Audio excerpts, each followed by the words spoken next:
¿Cuál creen que es el potencial de Ripple en este momento? ¿Cuál creen que es el potencial de XRP?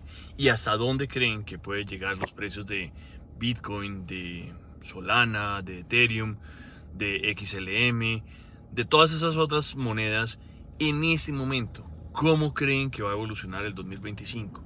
Pues tratemos de analizar un poco la información que va saliendo para saber qué tanto potencial hay, qué tanto vale la pena seguir invirtiendo en ese estilo de activos y qué riesgo hay, porque eso es lo más importante, saber qué riesgo puede haber. Soy Crypto Bernie y les doy la bienvenida a un nuevo video de mi canal. Hace rato no hacía un video así como más espontáneo y me interesa mucho hablar y contarles lo que he ido viendo y encontrando.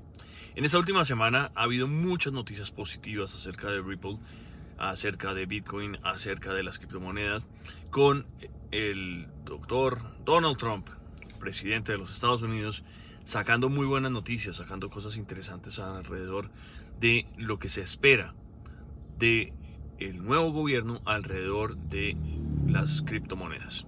¿Qué ha hecho el señor Trump? Trump sacó una orden ejecutiva donde va a hacer un análisis de las reglas, las leyes y todo lo que hay alrededor de las criptomonedas. Le dio un plazo de 6 meses a las diferentes entidades para analizar y para poder establecer una cosa que él llama stockpile. Esa palabra traducida del inglés al español significa reserva, una reserva de monedas. Entonces ha cambiado el término de Bitcoin Reserve o de reserva estratégica de Bitcoin por el término de Crypto Stockpile, que sería una reserva de criptomonedas en general. Y lo que muchas veces ha hablado en el pasado es de acumular monedas creadas en Estados Unidos. No solamente está impulsando ese tema de creadas en Estados Unidos, sino también que las empresas estén consolidadas dentro de Estados Unidos. Esto con la idea de convertir a Estados Unidos en la capital de las cripto y jalando empresas de otros lugares del mundo donde han tenido una ventaja significativa porque la regulación les ha permitido crecer en otros lugares, como es el caso de los Emiratos Árabes o incluso en Inglaterra. Hay algo de evolución muy grande y muy fuerte con respecto a las criptomonedas, más fuertes y menos complicadas como era antes los Estados Unidos. Hoy en día los Estados Unidos están buscando cómo regular de una forma más sólida el tema de las criptomonedas para que la gente entienda. Estábamos viendo un video y espero podérselos compartir próximamente de el zar de las criptomonedas que se llama David Sachs, que la idea es que organice y lidere todo este proyecto de aquí en adelante. David Sachs decía que antes, en la administración pasada de Biden y de Gary Gensler, la historia era increíble porque, es importante entender esto, porque la regulación no estaba clara y las entidades le decían, bueno, ¿qué puedo hacer? Y muchos decían, bueno, pues lo que puede hacer es hágale, eche para adelante. Digamos, a Coinbase le dieron permiso de operar, a Binance le dieron permiso de operar, pero, de sacar acciones, a Coinbase les dieron permiso de sacar acciones en la bolsa. Pero después van y lo denuncian por utilizar activos que para ellos son securities. Entonces lo que dice David Sachs en este proceso que le dio la orden ejecutiva el presidente Donald Trump es identificar claramente cuáles tipos de activos existen. No todas las criptomonedas son securities o son activos, valores de mercado. No todas son currencies o monedas. No todas tienen las mismas características. Cada una tiene unas características diferentes y hay que identificarlas con unas características diferentes a cada una. Eso es lo más importante de lo que van a arrancar a hacer. Identificar qué reglas hay. Existe la SAP 121. La SAP 121 hasta esta semana era una norma contable que hacía que los bancos tuvieran, si querían tener una custodia de criptoactivos, lo que tenían que hacer, vámonos para este lado, lo que tenían que hacer las criptomonedas, los bancos con criptomonedas era que si tenían un Bitcoin, tenían que tener lo equivalente en dinero de respaldo para esa criptomoneda. Obviamente era muy complicado para que los para administrar esa custodia a los clientes de los bancos. Eso era para los bancos. Ahora tumbaron esa ley, la SAP 121, que habían tratado de quitarla. El presidente Biden no lo permitió, había vetado esa restricción, y la SAP 121 hoy en día ya es cosa del pasado. Ahora es la SAP 122, que vamos a ver, no la sé bien para podérselas explicar más adelante. Entonces, de aquí en adelante, ¿qué tenemos para XRP? XRP sigue pensando, sigue trabajando con un proyecto grande de ser parte de esa reserva de los Estados Unidos. Es importantísimo que lo logren. Hay una cantidad de ruido y una cantidad de personas que son Bitcoin Maxis, como lo llaman, los que son solamente Bitcoin y nada más, que están echándole agua sucia a Brad Garlinghouse y a Ripple, diciendo que ellos no están interesados en continuar con que Bitcoin, esa reserva de Bitcoin, sea solo de Bitcoin, y que no quieren que haya ninguna otra reserva.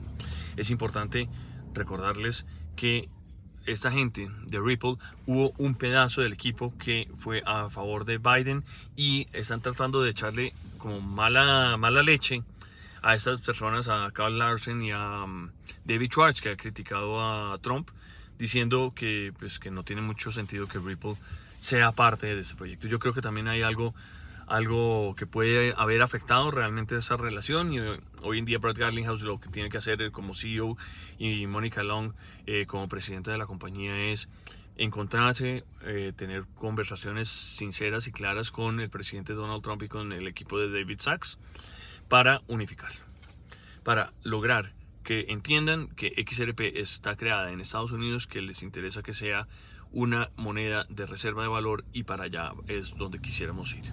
Otro tema interesantísimo que vale la pena volverlo a hablar, siempre falta tiempo para volver a repetirlo. Algunas veces ustedes no ven todos los videos, espero que lo vean, que les interese lo que les estoy contando. Es que Mark Ulleda ya empezó a organizar su nueva SEC. Mark Ulleda por ahora es el presidente interino. Estamos esperando a ver qué pasa de aquí en adelante con Paul Atkins, que antes había sido el jefe de Mark Ulleda y de Hester Peirce, que son los dos comisionados que hoy en día están frente a la SEC. Y lo que están tratando de hacer es encontrar regulación y una fuerza que ayude a que la regulación exista y lidere ese proceso dentro de la SEC. En la CFTC, que es la entidad que lidera más el tema de derivados y de futuros, también hay una persona amante de las criptomonedas. Por ahora es un presidente interino, no me acuerdo exactamente el nombre de la señora, pero es amiga de la gente de Ripple, y les mostré en el último video una foto de ella, creo que se llama Caroline, se me olvida el nombre, pero bueno, así está. Listo, ahí vamos con cripto, ahí vamos con XRP, ahí vamos con Ripple, ahí vamos con Bitcoin, vamos, esperamos. Yo soy de los que voy a favor de todas las monedas, de que todo el sistema digital y blockchain salga adelante, crezca mucho más, y no echarle agua sucia al otro. Ethereum está pasando por un mal momento, están tratando de reorganizarse, pero pues ojalá lo saquen adelante, porque al final son entidades que todas suman y todas están empujando en la misma dirección, como es el caso de Anderson, que es A16Z, creo que se llama la empresa, Anderson Horowitz. Se pasa de Londres, se devuelve a Estados Unidos, y ahí van a instalarse nuevamente en Estados Unidos. Entonces, espero que esta información les haya gustado, les haya interesado, que haya sido súper espontánea la información que les boto. Si les gusta este estilo de contenido, por favor denle like, suscríbanse, compártanselo a sus amigos. Y antes de irnos, recordemos que esperamos que Bitcoin supere los 109.114, creo que es el máximo histórico, lleguemos a $150.000. El objetivo es que de aquí a abril, entre abril y octubre del 2025, lleguemos a un máximo, ojalá sea en abril. Tengan mucho cuidado con el M2, lo dije hace un tiempo, la disponibilidad de capital en el mercado es importantísimo tenerla clara, porque si se reduce el dinero disponible en el mercado, se reducen los precios, y eso lo hemos visto. Esos dos activos están muy correlacionados, igual que Bitcoin actualmente está muy correlacionado con las acciones. Y por eso es importante ver cuál es la evolución macroeconómica de los Estados Unidos, de China, de Europa, de Latinoamérica, pues no somos tan relevantes en el movimiento de la economía, pero por ahora es importante seguirle la pista a qué está haciendo la Fed, que esta semana va a sacar una nueva decisión. Es